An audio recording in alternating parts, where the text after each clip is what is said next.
성악개미 구조대 배진범. 강용수입니다. 네, 저희 계속 테슬라 빡세게 달리고 있긴 한데. 그렇죠. 네, 이번에는 제목부터가 심상치 않네요. 기적의 서플라이 체인 매니지먼트. 저도 조금 과장법을 써봤습니다. 네. 근데 네. 뭐 계속적으로 테슬라 공부하면 공부할수록 네. 혁신적이라는 말이 나오니까 네. 이제 기적이란 말도 그렇게 어부소설 네, 같진 않네요. 어부가 과장되지 않고 네. 여러분 보시면 이번 영상 끝까지 보시면 테슬라 미쳤구나. 그냥 차만 잘 만드는 것이 아니구나. 이 안에서 엄청난 혁신들이 이루어지고 있구나. 그리고 초반에는 얼마나 눈물겨웠었던가. 네. 눈물겨웠던 사정이 테슬라의 혁신을 낳았다. 네. 저도 이런. 사실 조금 궁금한 게 네. 이 서플라이 체인 매니지먼트 관련돼서는 사실 우리가 되게 잘 알고 있는 인물이 팀 쿡이잖아요. 네. 그거 하나 잘해서 애플의 대표까지 했었고 네. 그만큼 사실은 한 번 굳혀지면 바꾸기 네. 힘들다라고 생각하고 이게 결국 기업의 전체의 코스트나 이런 그럼요. 것들이 결정짓는 요인이 되는데 네. 그 앞에 기적이 붙으니까 또 어떻게 다르겠을까 그렇죠. 좀 궁금합니다. 저는 애플의 팀 쿡보다 테슬라의 또는 사실은 테슬라의 사실은 생산을 책임지고 있는 것은 톰 주라는 중국계 미국인이거든요. 네. 그래서 톰 주가 사실은 그냥 천재적이라고 생각해요. 네. 그래서 물론 일론 머스크도 대단하지만 그래서 우선 보시면 제가 이제 말씀드리면 스마트폰 하나에 부품이 보통 3,000개가 들어갑니다. 네. 그럼 이 3,000개에 대한 품질을 관리하고 뭐 예를 들면 아이폰이면 아이폰에 또는 갤럭시면 갤럭시에 정확하게 그것이 들어가고 제어되기 위해서는 엄청난 많은 사람들이 네. 여기에 참여하고 있다는 거고 엄청난 많은 지역들이 전 세계 곳곳에서 부품들이 오겠죠. 중국에서 만들어지더라도 원자재 같은 경우에는 아프리카에서 올 수도 있고 사우스 아메리카에서 올 수도 있는 거고 그러니까 크게 볼 때 전체적으로는 한 60개의 부품으로 나뉘어지는데 각 부품마다 또 50개의 세부 부품으로 구성되어 있어요. 그러니까 여러분들 자동차도 마찬가지고 하나의 부품이 있다라면 이 부품에는 또 50개의 부품이 있어요. 자동차로 치면은 예를 들면은 내연기관은 지금 스마트폰은 3,000개잖아요. 네. 내연기관은 10,000개가 넘습니다. 그러면 같은 방식으로 그러니까 네, 큰 같은 부품, 방식으로. 큰 부품, 작은 부품 곱해가지고 네. 네. 대표적으로는 자동차 모터가 있겠죠. 네. 모터라는 부품에는 네. 1,400개의 또 내부 부품이 또 들어가는 거예요. 또 트랜스미션이라고 하는 변속기, 네. 즉 보통 모터 같은 경우에는 상하 운동을 하는 거고 변속기는 이 상하 운동의 에너지를 회전 운동으로 에너지로 나눠가지고 밖에다 전달하는 역할들을 하잖아요. 여기에도 1,400개가 들어가 있어요. 그러니까 이 부품 하나하나에도 또 이렇게 1,400개씩 들어가 있다 보니까 자동차 같은 경우에는 10,000개가 넘는 어떤 게 많은 건 또 20,000개까지도 간다라고도 뭐 추론하기도 해요. 그래서 10,000개에서 20,000개 사이에 부품이 들어갑니다. 그럼 그거를 다 100% 제어하는 것은 너무나도 어려운 거죠. 근데 전기 자동차의 전기 모터에는 200개밖에 안 들어가요. 우선 적게 들어가죠. 근데 적게 들어가는데 테슬라 같은 경우에는 이 부분에 있어서 많은 부분들을 다르게 하고 있습니다. 테슬라에서 여하튼 이 6,000개가 뭐 예를 들면 스마트폰이 만들어지기 위해서도 한 나라에서만 만들어지는 것이 아니라 관리가 왜 어렵냐면 전 세계 곳곳에서 오고 있어요. 이건 마찬가지로 테슬라도 마찬가지라는 거예요. 원자재가 뭐 다른 데서 미네랄이 다른 데서 오는 것도 있지만 테슬라의 또 기술 중에 상당 부분은 독일에서 오거든요. 네. 그럼 독일 베를린 공장으로도 가지만 이 독일의 기술이 오스틴에도 와야 되는 거고 중국에서도 오고 한국에서도 옵니다. 삼성전자가 또 테슬라에다가 칩을 또 납품하기도 하니까요. 네. 그러니까 세계 곳곳이 움직인다는 말씀을 드리는 거고 그래서 이렇게 제가 이미지샷도 유튜브에서 찾았는데 광산에서 흙 캐는 거에서부터 이걸 이렇게 하는 것까지도 많은 부분 된다는 거고 스마트폰 하나에도 이런 과정이 들어가는데 자동차에는 오죽하겠냐라는 거예요. 그래서 예를 들면은 이런 내연기관의 보통 엔진이라고 하는 데에는 1,400개의 또 내부적인 부품이 들어간다. 뭐 전기차로 전환되면 여기에 부품을 납품하는 업체들은 되게 어려움을 겪을 수가 있겠죠. 여하튼 이런 부품들이 들어간다고 이게 트랜스미션의 하나의 예라고 볼 수가 있는 거고 하지만 이건 테슬라의 전기 모터인데 여기에는 200개밖에 안 들어간다는 거예요. 훨씬 더 부품을 관리할 수 있는 개수가 적죠. 그래서 그런지 모르겠지만 테슬라는 정성을 다해요. 이 모든 부품 납품하는 설계 도면은 그 회사가 정하는 게 아니라 테슬라가 정해요. 예를 들면 보쉬로부터 안전 시스템을 갖다가 납품한다. 브레이크 시스템 같은 경우 테슬라도 보쉬의 제품을 쓰고 있어요. 그러면은 그 브레이크 시스템을 설계를 테슬라가 합니다. 엔지니어 팀이.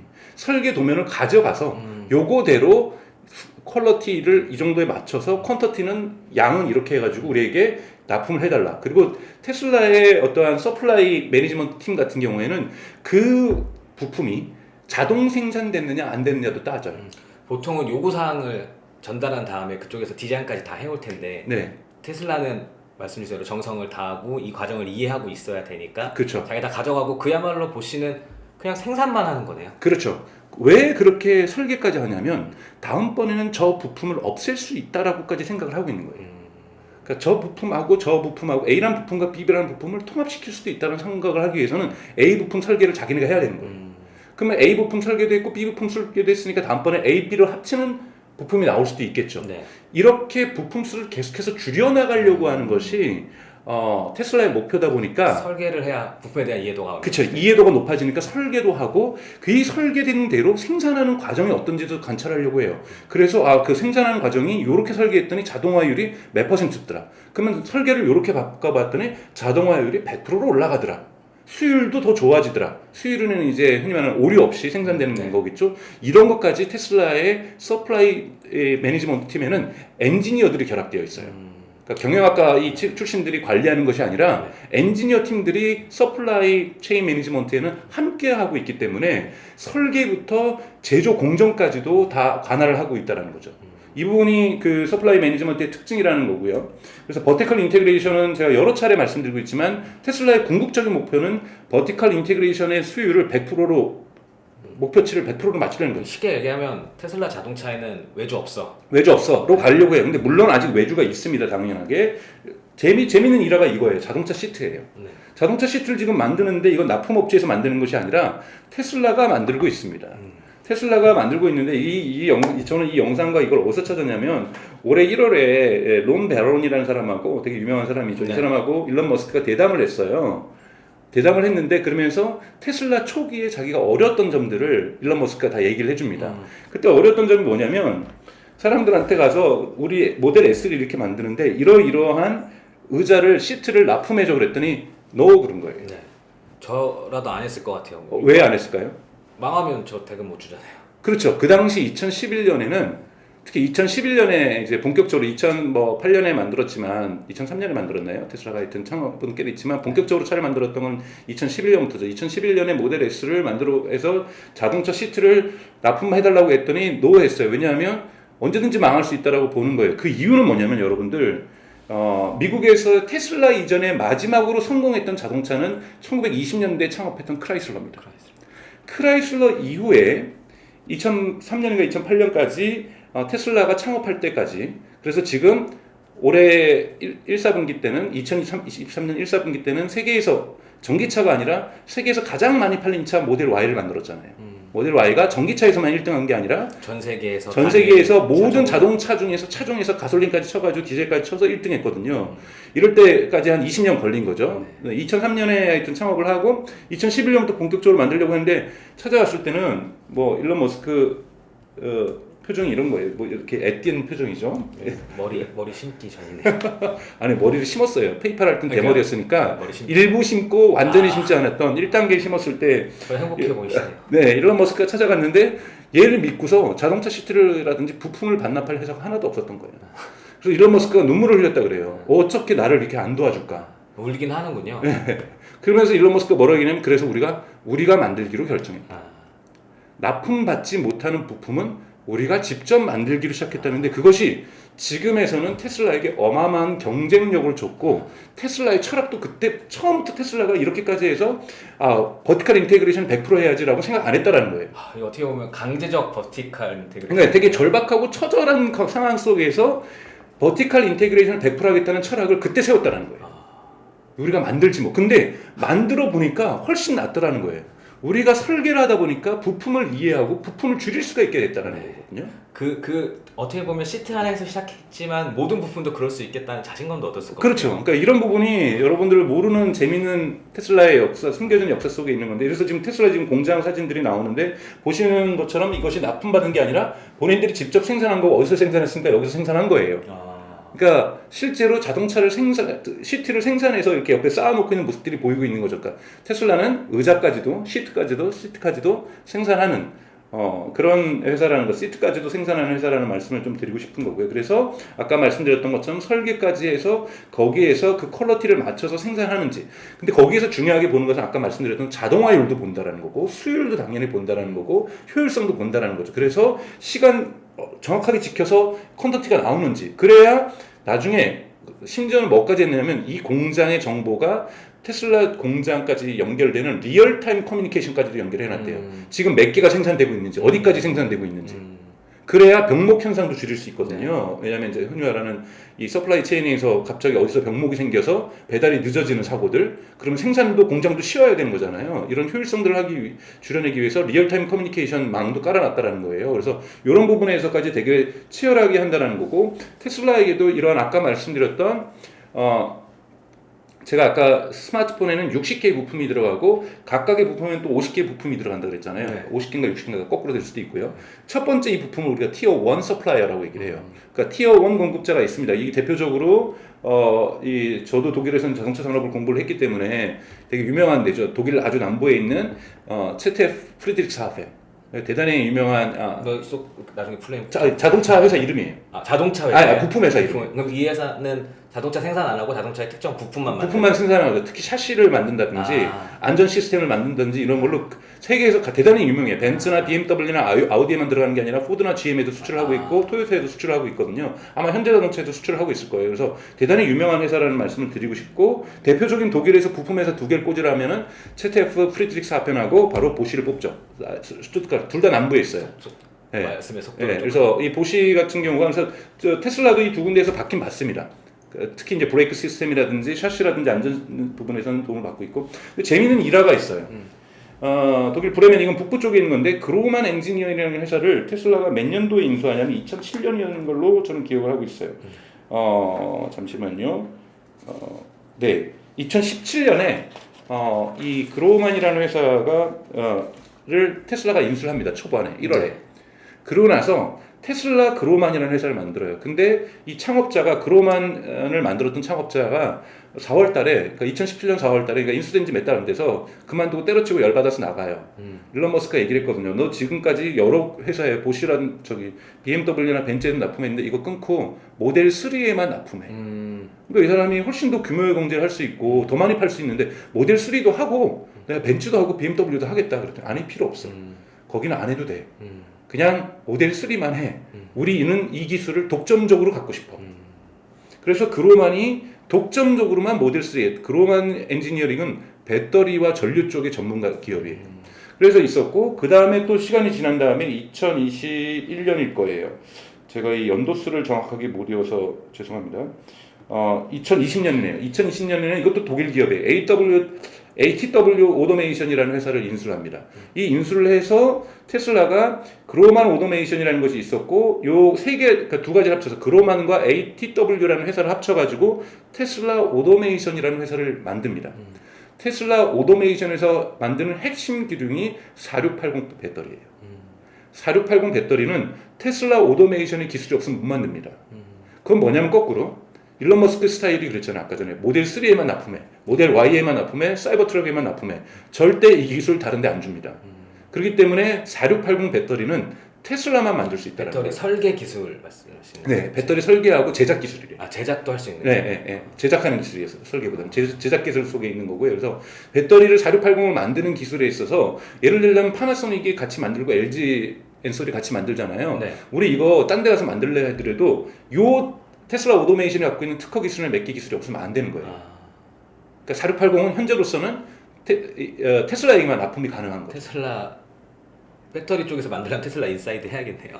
그렇죠. 그리고 이제 이 다음에 만드는 것이 뭐냐면 맥스웰 일렉트로닉에서 또 다른 기술을 인수해서 테슬라 오토메이션에서 하는 것이 뭐냐면 전극을 건식 코팅하는 거를 여기서 가져왔다 그래요. 저도 잘 모르겠어요. 건식 코팅인지 뭐 습식 코팅인지 뭐 여러 가지 있겠죠. 그래서 이 기술은 여기서 가져왔다고 하고요. 그래서 지금 인수한 회사 말씀하시는 네네네, 다 인수한 해 가지고 이렇게 해서 지금 배터리 4680이 만들어지고 있다라는 말씀. 이런 것들이 다 티어 1이라는 거죠. 티어 1도 보시나 ZF 프리드리크스하펜도 있지만 일부 티어 1은 아예 인수해 버린다. 네. 그 다음에 납품이나 어쨌든 그거를 다 끊어내버리고 독점적으로 테슬라에게만 집중하게 한다. 이것이 이제 티어 1을 관리하는 방법이라는 거고, 티어 1에도 당연하게 이 티어 1이 있다라면 티어 1에 납품하는 서플라이어 있겠죠. 이거를 티어 2 서플라이어라고 얘기를 합니다. 그리고 보통은 이것을 한국에서는 1차 벤더, 2차 벤더라고 하고 한국은 어디 벤더까지 있죠? 3차 벤더까지 있죠. 네. 테슬라에게는 3차 벤더는 없어요. 3차 밴드는 무조건 없는 것을 조건을 하고 티어 2도 여기에 테슬라의 서플라이 체인 매니지먼트 팀, 즉 엔지니어 팀이 방문을 합니다.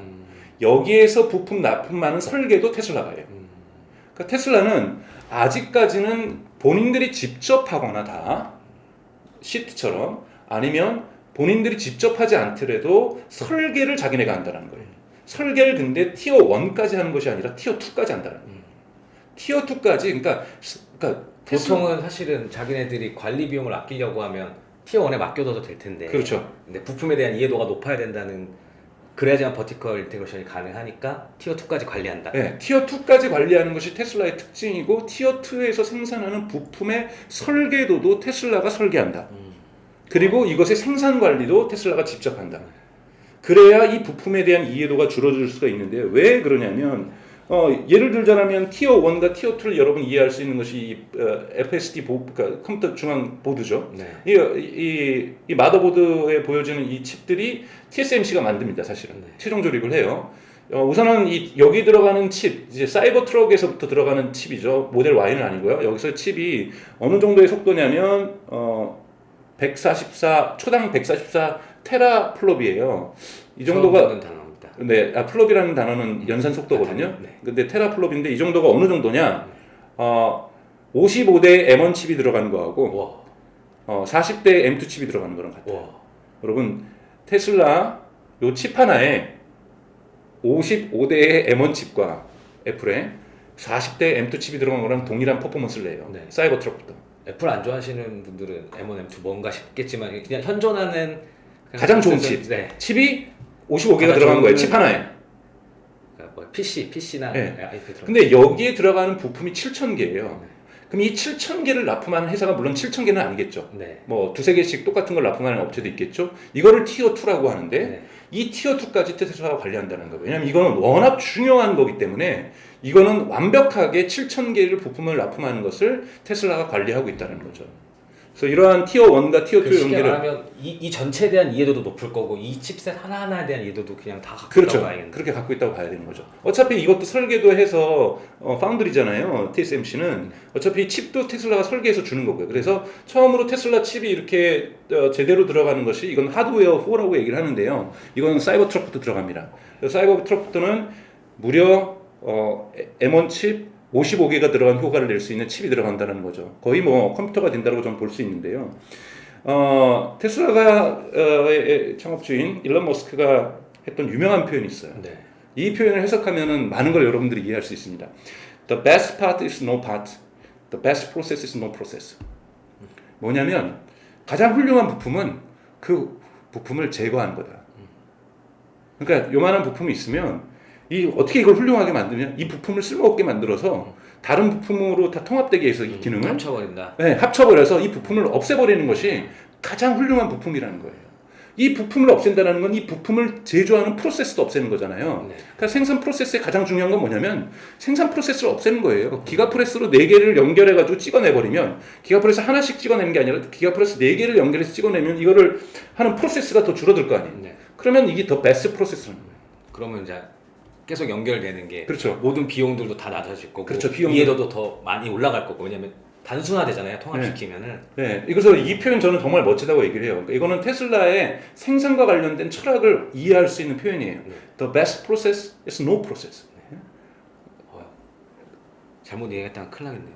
왜? 잘못 이해했다가 큰일 나겠어요. 왜요? 아무것도 안 하는 거. 그렇지 않죠. 네.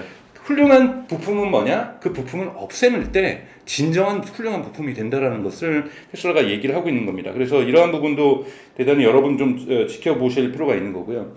그러면서 이제 제가 다른 영상에서 좀 말씀드렸던 것처럼 2012년에 있었던 모델 S에 들어갔던 이 부품과 부품을 연결하는 전선, 배선이라고 하죠. 또는 이걸 갖다가 케이블 하니스라고도 얘기를 해요. 이 묶음, 케이블의 묶음, 이걸 갖다가 이것이 전체 몇 킬로였냐면 3kg에 달했습니다. 3kg에 달했고 지금 여기 하나하나 보이는 이게 마이크로 컨트롤러예요. 요 줄이 지금 그 말씀 주신 네네네네.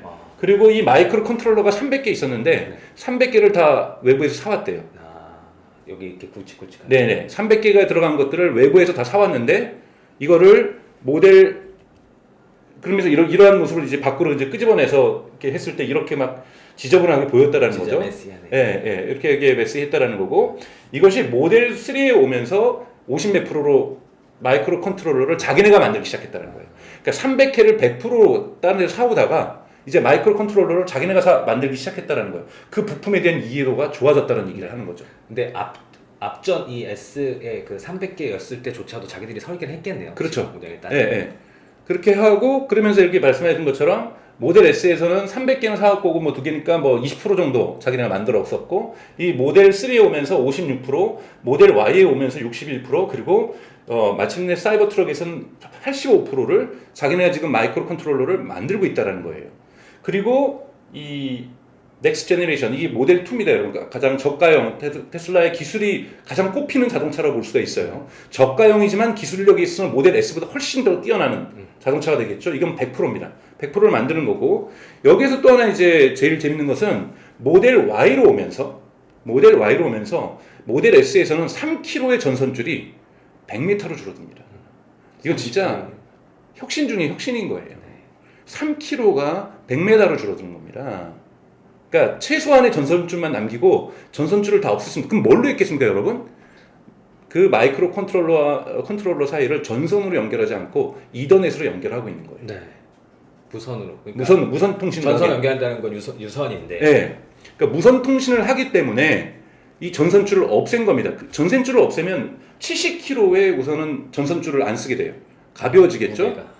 자, 제작 공정도 얼마나 편하겠어요. 한 다음에 전선줄 막 연결하려고 그러면 그게 어떻게 로봇이 할 수 있겠어요. 로봇팔이 사람이 들어가서 전선줄 연결할 거 아니에요. 네. 뭐 이러한 부분부터 시작해서 제작 공정의 효율화도 생기는 거고요. 제가 너무 흥분한 나머지 그래서 좀 이따 다시 나올 겁니다. 그래서 70kg로 줄었다라는 부분들 말씀을 좀 드리는 거고요. 네. 그리고 또 하나 말씀드리는 것은 여기서 다른 영상에서 설명드렸던 것처럼 12V에서 48V로 바꿨다라는 거. 이것들도 전선줄을 줄이는 데 많은 도움을 줬어요. 네. 근데 이제 재밌는 건 뭐냐면 1960년대 처음으로 6V에서 12V로 줄어듭니다. 이것도 혁신이었는데 이러면서 이러한 전선줄들의 길이가 계속해서 길어져요. 아, 이게 전선줄의 길이에요. 예. 그러니까 전선줄들이 계속해서 길어집니다. 왜냐면 자동차 성능도 좋아지고 자동차에 뭐 여러 가지 부품도 많아지고 인포테인먼트도 늘어나고 그러니까 전선줄이 계속해서 늘어났던 거예요. 그런데 테슬라가 마침내 48V로 가면서 전선줄을 확 줄여버린 거죠.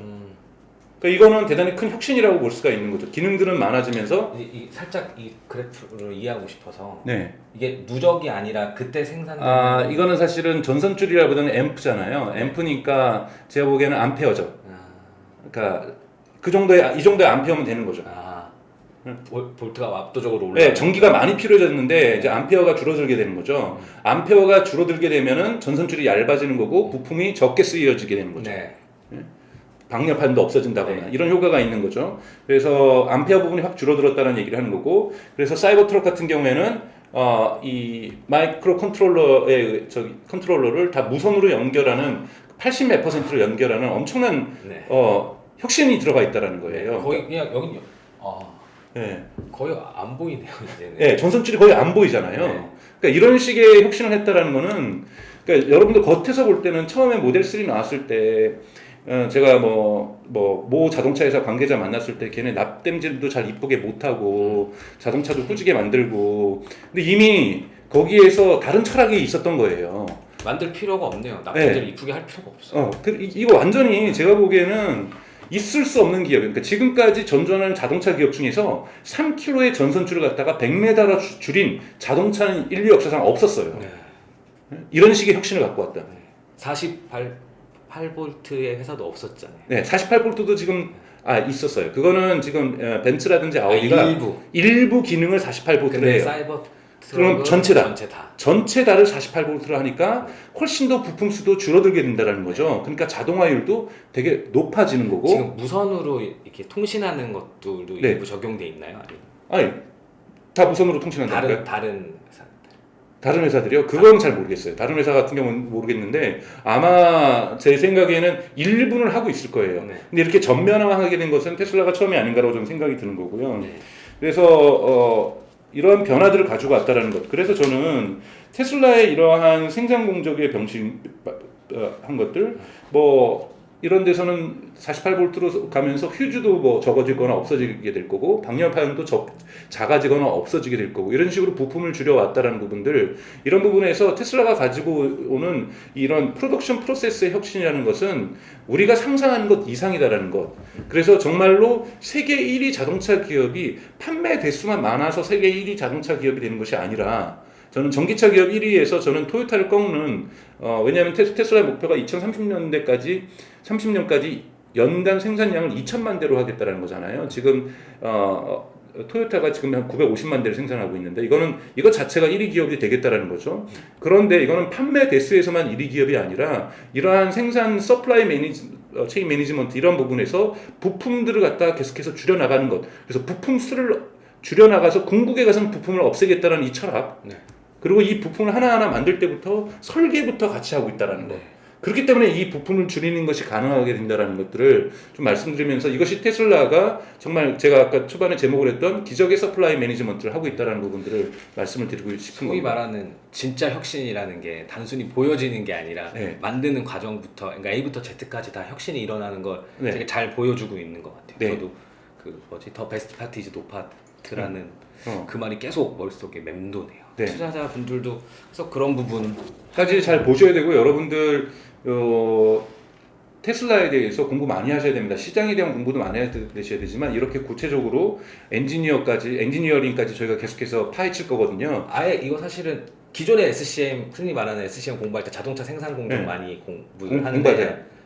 완전 다른 거네요. 이게. 그렇죠. 완전히 다릅니다. 저도 사실은 한 학기 수업을 독일에서 공부할 때 서플라이 체인 매니지먼트를 자동차 산업으로만 공부를 했었거든요. 네. 그때만 해도 프로덕션 뎁스라는 것이 보통 많이 해봤자 40% 35%고 네. 스마트라는 조그만 자동차 네. 벤츠에서 만들었던 2인용차 네. 이것을 50% 만들어 놓고는 막 칭찬하고 난리가 났었거든요. 어떻게 50%가 가능하냐. 저도 SCM 쪽에 경험이 있는데 네. 한번 만들어 놓으면 정말 바꾸기가 힘들어서 네.